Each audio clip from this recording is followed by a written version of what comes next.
மகர ராசிக்காரர்களுக்கு 7.5 ஆண்டுகளாக பீடித்திருந்த 7.5 சனி என்கின்ற டார்க்கான இருட்டான ஒரு மாதிரியான அமைப்பு உங்களுக்கு முற்றிலுமாக வருகின்ற மார்ச் மாதம் 29ஆம் தேதி முடியுது. யூ ஆர் ஃப்ரீ பேர்ட், சுதந்திர பறவை.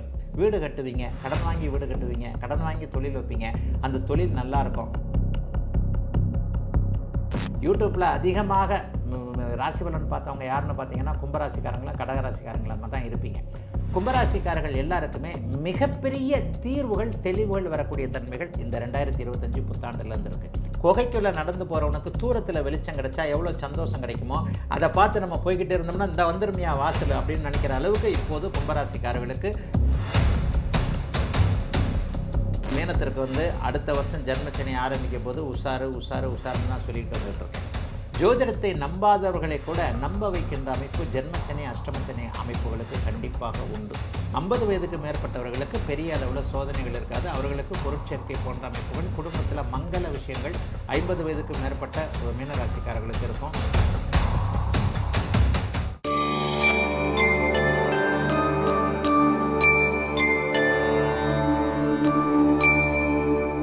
டெம்பிள் எக்ஸ்பிரஸ் நேயர்கள் அனைவருக்கும் இனிய நல்வாழ்த்துக்கள். இனிய 2025 புத்தாண்டு நல்வாழ்த்துக்கள். எல்லோரும் நன்றாக இருப்பீர்கள்.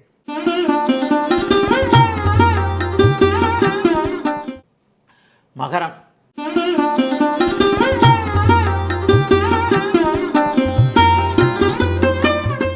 மகர ராசிக்காரர்களுக்கு பெரிய ரிலீஃப். என்ன ரிலீஃப்? 7.5 சனி முழுசாக முடிய போகுது. கடந்த 7 வருஷம், குறிப்பாக 5 வருஷம் 2022, 23 உங்களை 21, 22, 23 போட்டு படுத்தி எடுத்துருச்சு. மகர ராசிக்காரர்களுக்கு 7.5 ஆண்டுகளாக பீடித்திருந்த 7.5 சனி என்கின்ற டார்க்கான இருட்டான ஒரு மாதிரியான அமைப்பு உங்களுக்கு முற்றிலுமாக வருகின்ற மார்ச் மாதம் 29ஆம் தேதி முடியுது. யூ ஆர் ஃப்ரீ பேர்ட், சுதந்திர பறவை. 7.5 வருஷம் உங்களை கஷ்டப்படுத்தின சனி பகவான் இனிமேல் யோகத்தை செய்யக்கூடிய 3ஆம் இடத்திற்கு வரப்போகிறார். ஏற்கனவே 3ஆம் இடத்தில் இருக்கக்கூடிய ராகு 2ஆம் இடத்துக்கு வர்றாருனாலும் சனி 3ல் உட்காந்துருக்கிறது மிகப்பெரிய யோகம். குரு கூட 6ஆம் இடத்துக்கு தானங்க போகிறாரு, பரவாயில்லை. 6ஆம் இடத்திற்கு போகக்கூடிய குரு நல்ல வேலை போன்ற அமைப்புகளை கொடுப்பார். செலவு பண்ணுறது மாதிரியான காசை கொடுப்பார். விரயங்கள் ஆகும், ஆயிட்டு போகுது. வீட்டுக்கு தேவையான பொருள் வாங்குவீங்க. இந்த வருஷம் ஃபுல்லாக விரயம்தான். விரயம் என்றால் கடன் வாங்காமல் விரயம், சம்பாரித்து விரயம் பண்ணுவீங்க. சம்பாதிக்கிறத எங்கேயோ ஒழிச்சு வச்சுக்கிட்டா இருக்க முடியும்? சிக்கனம் பண்ணுறது தான். அதுக்காக எல்லாத்தையும் சிக்கனம் பண்ணி என்ன பண்ணுறது? வீட்டுக்கு தேவையான ஏசி வாங்குறது, கார் வாங்குறது, பைக் வாங்குறது, வீட்டுக்கு தேவையான பொருட்கள் வாங்குறது, மனைவிக்கு தேவையான பொருட்கள் வாங்கி கொடுக்கறது, கணவருக்கு தேவையான ஒரு விஷயத்தை மனைவி வாங்கி கொடுக்கறது, இந்த மாதிரியான அனைத்தும் அப்படியே அத்தியாவசிய பொருட்கள் வாங்கக்கூடிய நல்ல ஆண்டாக இந்த ஆண்டு இருக்கும். பணம் தாராளமாக புரளும். கையில் இருக்கக்கூடிய அமைப்பு 7.5 சனி முடிஞ்சிட்டதுனால நிம்மதியாக இருக்கும். முகம் அழகாகும், முகத்தில் பொலிவு வரும். அகத்தின் அழகு முகத்தில் தெரியும்னு சொல்லுவோம். 7.5 சனி முகத்தை கருக்க வைக்கும். 7.5 சனியில் முகம் பேஸ் அடித்து போன மாதிரி இருந்தவங்க, முகத்தில் கருமை படர்ந்தவர்கள், வாழ்க்கையில் எதுவுமே நல்லா இருக்காதா என்கின்ற மாதிரியாக கடுமையான சோதனைகளை அனுபவித்த மகர ராசிக்காரர்கள் அனைவருக்குமே மிகப்பெரிய யோக பலன்கள் நடக்கக்கூடிய அமைப்புகள் இந்த வருஷம் கண்டிப்பாக வருதுங்க. ஆகவே எதை பற்றியும் கவலைப்பட வேண்டாம். 7.5 சனி முடியறதுன்றது ஒரு பெரிய அரக்கன் உங்களை விட்டு போகிற மாதிரியான ஒரு அமைப்பு. ஆகவே எல்லாம் நன்றாக இருக்கக்கூடிய தன்மைகள் மகர ராசிக்காரர்களுக்கு உண்டு. 6ஆம் இடத்திலிருந்து 12ஆம் இடத்தை பார்க்கக்கூடிய அந்த குரு பகவான் ஜூன் மாதத்திற்கு பிறகு சொல்கிறேன், மே மாதம் 14ஆம் தேதி மாறுறாரு. ஜூனில் அந்த எஃபெக்டை காட்டுவார். புது கடன் வரும், வீட்டு கடன் வரும், வண்டி கடன் வரும், வாகன கடன் வரும். வீடு கட்டுவீங்க, கடன் வாங்கி வீடு கட்டுவீங்க, கடன் வாங்கி தொழில் வைப்பீங்க, அந்த தொழில் நல்லாயிருக்கும். கடன் இல்லாமல் வாழ்க்கையில் இருக்க முடியாது. வளர்ச்சிக்கான கடன்கள் இருந்தால் அது நல்லது தானே. ஒரு வீட்டுக்கான கடன் சும்மா அப்படி நினச்சி பார்க்குறதுக்குள்ள வீடு வாங்குறதுக்கு, வீட்டு மனம் வாங்குறதுக்கு, ஒரு அட்வான்ஸ் கொடுக்கறதுக்கு, ஏதாவது ஒரு விஷயத்தில் மே ஜூன் மாதத்திற்கு பிறகு கடன் வாங்கி அதன் மூலமாக பொருள் வரவுகள், பொருள் சேர்க்கைகள் இருக்கக்கூடிய அமைப்புகள் கண்டிப்பாக மகர ராசிக்காரர்களுக்கு உண்டு. எதை பற்றியும் கவலைப்பட வேண்டாம். ஆண் பெண் இருபாலருக்குமே நல்லவைகள் நடக்கும்.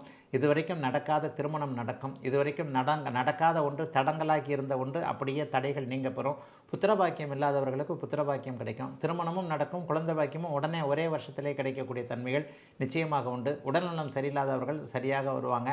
இதுவரைக்கும் காசு பணத்தை இழந்தவர்கள் அந்த காசு பணம் இழந்தது திரும்ப வரக்கூடிய அமைப்பு. பங்குச்சந்தை கை கொடுக்கும், யூக வணிகம் கை கொடுக்கும், சமூக ஊடகங்களில் பேர் வாங்க முடியும்.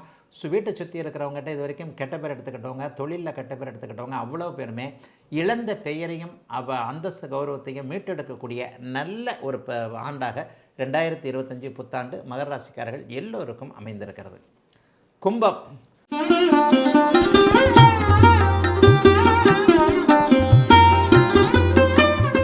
கும்பராசிக்காரர்களுக்கு ஜென்மச்சனி விலகுது. அது ஒன்றே போகிறோம், அப்பாடான்னு இருக்கும்.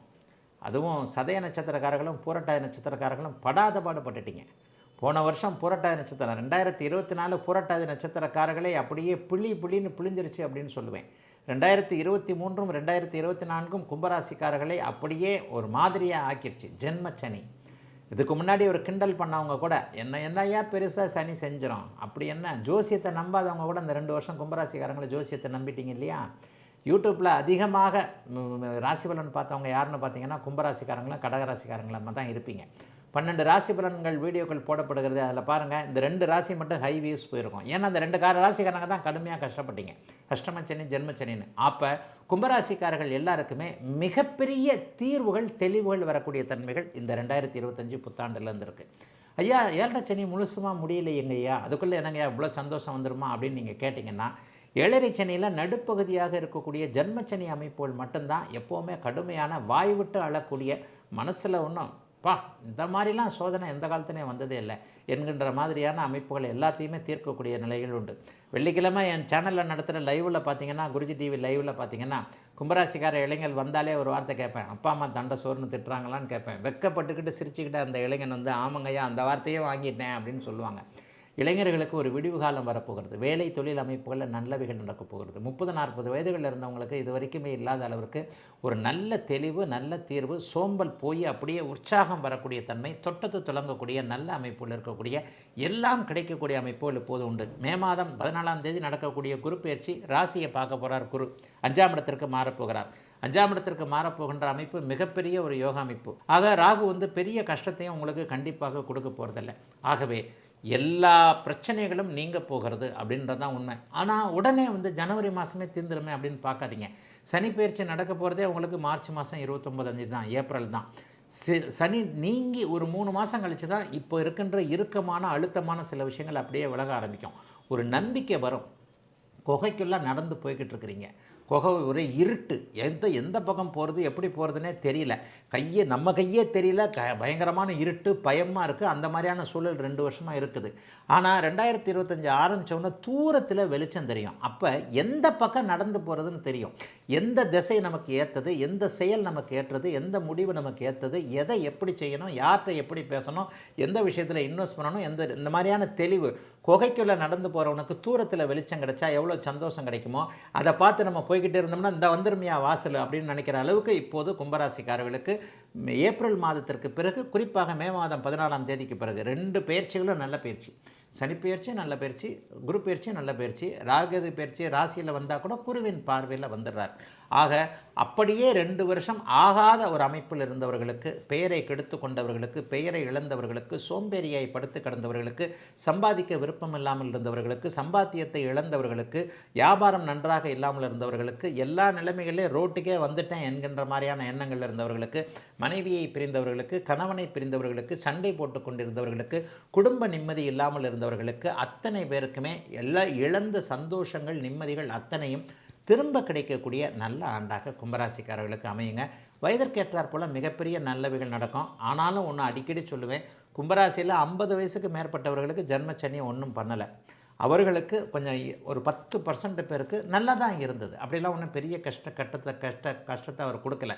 பௌர்ணமிக்கு பக்கத்தில் இருந்தவர்களுக்கு ஜென்மச்சனி பெரிய பாதிப்புகளே கொடுக்கல.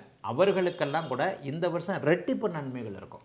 கஷ்டப்படாதவர்களுக்கு கூடுதல் நன்மைகள் இருக்கக்கூடிய அமைப்புகள் கண்டிப்பாக உண்டு. ஆகவே கும்பத்திற்கு யோக ஆண்டாக அமைஞ்சிருக்கு 2025ஆம் ஆண்டு. நிறைவாக மீனம்.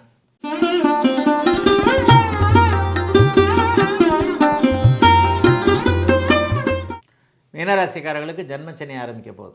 கடந்த ஒரு 3-4 மாதம் என்னுடைய மாதாந்திர ராசி பலன்கள் பார்த்தீங்கன்னாலே மீனத்திற்கு வந்து அடுத்த வருஷம் ஜென்மச்சனி ஆரம்பிக்க போது உஷாருன்னு தான் சொல்லிட்டு வந்துகிட்டு இருக்கேன்.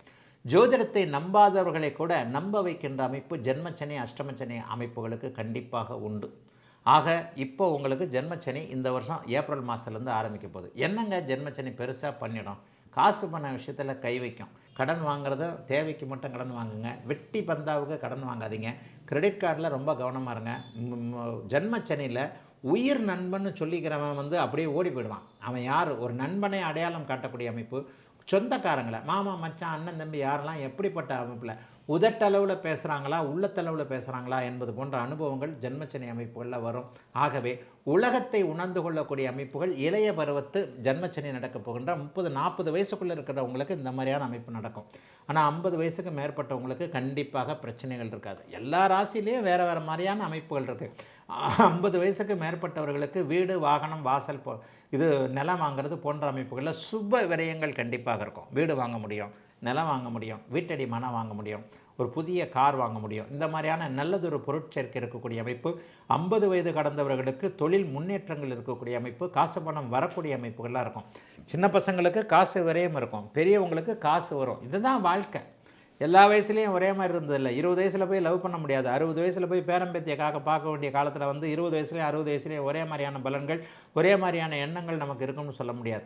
காதல் தோல்வி கண்டிப்பாக உண்டு. இளைஞர்கள் காதலிப்பீங்க, காதலித்து அழுக ஆரம்பிப்பீங்க. இப்படித்தான் போகும்.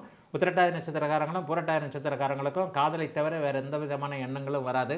ஆக சுருக்கமாக சொல்லிடுறேன், இளைய பருவத்தினருக்கு கொஞ்சம் நெகட்டிவான அமைப்புகள் வரும். பணத்தை பற்றி புரிய வைக்கக்கூடிய தன்மைகள் உண்டு. வாழ்க்கை என்பதை எப்படி புரிய வைக்க, ஆணுக்கு பெண்ணையும் பெண்ணுக்கு ஆணையும் அறிமுகப்படுத்தி பெண் என்பவள் எப்படிப்பட்டவள், ஆண் என்பவன் எப்படிப்பட்டவன் என்பதை இருபாலாருக்கும் புரிய வைக்கக்கூடிய காதல் நட்பு போன்ற அமைப்புகளையும் கொஞ்சம் சோகங்கள் சோதனைகள் இருக்கக்கூடிய அமைப்புகள் இளைய பருவத்தினருக்கு உண்டுங்க. தொழில் விஷயத்தில் கவனமாக இருங்க. ஃபேஸ்புக்கு இன்ஸ்டாகிராம் போன்றதில் சும்மா அது போட இது போட்டேன்னு சொல்லிட்டு அதில் வர ஃப்ரெண்ட்ஷிப்லேயும் ஏதாவது ஏடா கூட இருக்கும். கிரெடிட் கார்டு விஷயத்தில் கவனமாக இருங்க, பண விஷயத்தில் கவனமாக இருங்க. தொழில் ஆரம்பிக்கவே ஆரம்பிக்காதீங்க. அப்படி ஆரம்பித்தா பணம் போட்டு ஆரம்பிக்காமல் மூளையை மட்டும் யூஸ் பண்ணி ஆரம்பிக்கிறது கொஞ்சம் ஓரளவுக்கு நல்லாயிருக்கும். 50 வயதுக்கு மேற்பட்டவர்களுக்கு பெரிய அளவில் சோதனைகள் இருக்காது. அவர்களுக்கு பொருட்சேர்க்கை போன்ற அமைப்புகள், குடும்பத்தில் மங்கள விஷயங்கள் 50 வயதுக்கு மேற்பட்ட மீனராசிக்காரர்களுக்கு இருக்கும். மகன் மகளுக்கு கல்யாணம் பண்ணி பார்க்க முடியும். ஏதாவது விரயங்கள் இருந்தாலும் சுப விரயங்கள் இருக்கும். நல்ல விதமான சொத்து சேர்க்கை போன்றவைகள் இருக்கும். ஆகவே ஜென்மச்சனியாக ஒரு இளைய பருவத்தினர் இருப்பவர்களுக்கு வாழ்க்கை என்ன அப்படிங்கிறதை அனுபவித்து காட்டக்கூடிய சில அமைப்புகள் இப்போது மீனராசிக்காரர்களுக்கு உண்டு. வேலை மாற்றம், அரசனை நம்பி புருஷனை கைவிடுற மாதிரியான விஷயங்கள் இருக்கும். நீங்களாம் வேலையை விட்டுறாதீங்க, அப்புறம் வேலை கிடைக்காது. அப்புறம் கிடைக்கிற வேலை போன வேலையே இதை விட நல்லாயிருக்கும். சட்டியிலிருந்து தப்பி அடுப்பில் விடுவீங்கன்னு சொல்லுவேன்.